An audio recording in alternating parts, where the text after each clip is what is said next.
नमस्कार, स्वागत है आपका टीवी 24 नेटवर्क में और मैं हूं अजय सिन्हा। पश्चिम बंगाल में बीजेपी की बम्पर जीत के बाद पूरे पश्चिम बंगाल में जश्न का माहौल चल रहा है। दरअसल बीजेपी के कार्यकर्ता समर्थक ही जश्न नहीं मना रहे हैं, बल्कि सरकारी कर्मचारी भी जश्न मना रहे हैं। आपने देखा होगा कि किस तरह से पश्चिम बंगाल से वीडियो एक सामने आता है कि पुलिसकर्मी नाचते गाते नजर आ रहे हैं बीजेपी की जीत के बाद। तो वही अब सचिवालय का वीडियो भी सामने आ गया है, जिसमें सचिवालय के कर्मचारी, सरकारी दफ्तरों के कर्मचारी गुलाल खेलते हुए जय श्री राम के नारे लगाते हुए नजर आ रहे हैं। यानी अब पश्चिम बंगाल में गली गली में जय श्री राम गूंज रहा है। लोग सड़कों पर सनातन का झंडा लेके, जय श्री राम का झंडा लेके, बीजेपी का झंडा लेके घूम रहे हैं, नाच रहे हैं, जश्न मना रहे हैं। ऐसा पहली बार देखा गया है कि किसी राजनीतिक दल के जीतने के बाद और खास तौर से किसी राजनीतिक दल के हारने के बाद वहां के लोग, वहां के सरकारी कर्मचारी जश्न मनाते हुए नजर आ रहे हैं। आखिर ऐसा क्या था ममता बनर्जी की सरकार में जो लोग अब उस पार्टी की हार को मुक्ति की तरह देख रहे हैं।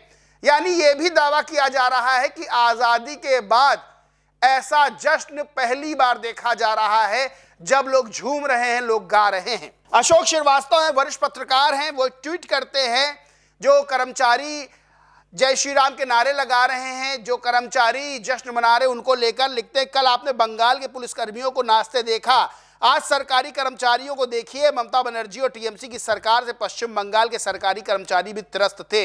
यह वीडियो पश्चिम बंगाल के सचिवालय नवानन का है, जहां जय श्री राम और भारत माता की जय के जय जय के नारे लग रहे हैं। वहीं सुधा निधि बंदोपाध्याय नाम के ट्विटर यूजर लिखते हैं, आपको ऐसे दृश्य कहीं और देखने को नहीं मिलेंगे। आज पूरे बंगाल राज्य सचिवालय नबन्ना में भाजपा की शानदार जीत का जश्न मनाया जा रहा है। सरकारी कर्मचारियों को वर्षों से उनके महंगाई भत्ते से वंचित रखा गया। आज वे सभी टीएमसी के गुंडों को देखकर खुश हैं। जनादेश चुराया नहीं गया, बल्कि ये पूरी तरह से टीएमसी के खिलाफ था। यानी कि क्या लोग इतना त्रस्त हो चुके थे टीएमसी की सरकार से, क्या लोग इतना परेशान हो गए थे ममता बनर्जी से कि वो चाह रहे थे कि किसी भी तरह से सत्ता बदले और वो खुली हवा में सांस ले, वो जय श्री राम के नारे खुलकर लगा सके, वो खुशियां मना सके, क्योंकि ऐसे ही दृश्य सामने आ रहे हैं। वेस्ट बंगाल बीजेपी ने भी इस वीडियो को ट्वीट करते हुए लिखा, जहां मन भय मुक्त हो और सिर ऊंचा रहे, जहां ज्ञान स्वतंत्र हो, जहां संसार संकीर्ण घरेलू दीवारों से टुकड़ों में ना बटा हो, जहां शब्द सत्य की गहराई से निकलते हो, जहां अथक प्रयास पूर्णता की ओर अग्रसर हो, जहां तर्क की निर्मल धारा मृत आदतों के नीरस रेगिस्तान में ना खोई हो, जहां मन तेरे द्वारा निरंतर विस्तृत विचार और कर्म की ओर अग्रसर हो। हे मेरे पिता, मेरे देश को स्वतंत्रता के स्वर्ग में जागृत कर। कवि गुरु रविन्द्रनाथ टैगोर के इन शब्दों को बीजेपी वेस्ट बंगाल ने ट्वीट किया है। यानी बीजेपी की ये जीत अप्रतिम मानी जा रही है। बीजेपी की ये जीत बहुत बड़ी मानी जा रही है। बीजेपी की ये जीत को लेकर जिस तरह से लोग, आम लोग जश्न मना रहे हैं, वो अपने आप में देखने लायक है। बड़ी बात यह है कि अब लोग मंदिरों में जा रहे हैं, शंख बजा रहे हैं, और जो मंदिर, आरोप लगाया गया, जो मंदिर टीएमसी की सरकार में जबरन बंद करे हुए थे, उनको भी लोगों ने जाकर खोल दिया है। वहां पूजा अर्चना शुरू हो गई है। पांचजन्य नाम के ट्विटर यूजर लिखते हैं, इसे कहते हैं सत्ता की ताकत। जो मंदिर कोर्ट के आदेश के बाद भी बंद रखा गया था, यह कहा गया था कि मंदिर खुला तो खून की नदियां बहेंगी। आज बंगाल में भाजपा सरकार बनने के बाद गर्व से उस मंदिर को वर्षों बाद खोला गया है। लोग अपनी मां दुर्गा को देखने वर्षों बाद पहुंच रहे हैं। यानी क्या स्थिति थी पश्चिम बंगाल में टीएमसी की सरकार में कि लोग क्या मंदिरों में भी नहीं जा पा रहे थे, क्या लोग खुल के पूजा नहीं कर पा रहे थे। द स्किन डॉक्टर नाम के ट्विटर यूजर लिखते हैं, यार मुझे याद नहीं आता मैंने कभी किसी राज्य चुनाव में सत्ताधारी उम्मीदवार की हार का जश्न इस तरह मनाते देखा होगा।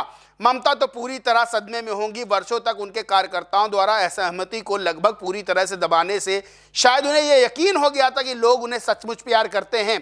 जब डर आलोचना को चुप करा देता है तो शासक चुप्पी को प्रशंसा समझ लेते हैं।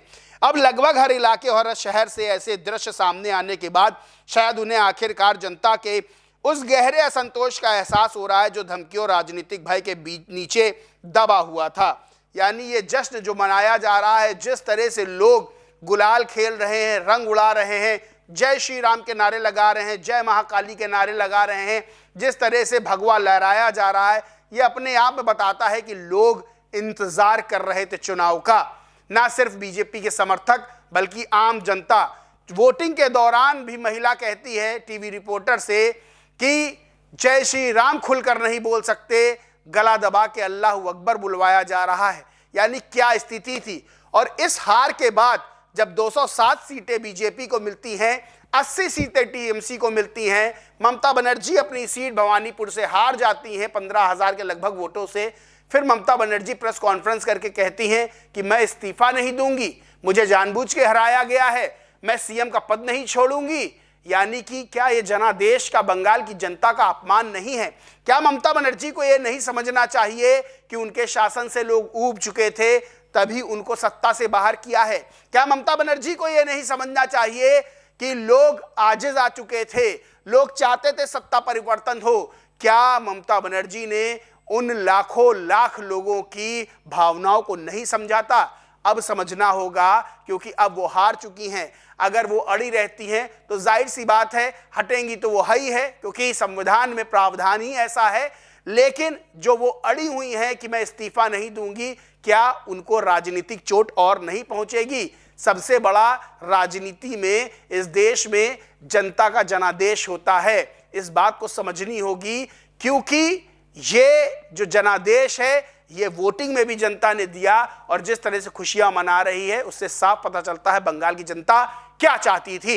इस पूरे मामले पर आप क्या समझते हैं कमेंट करके जरूर बताएं। वीडियो अच्छा लगा हो तो लाइक करें, शेयर करें, और चैनल को सब्सक्राइब नहीं किया तो सब्सक्राइब करके बेल आइकन जरूर दबा लें। धन्यवाद।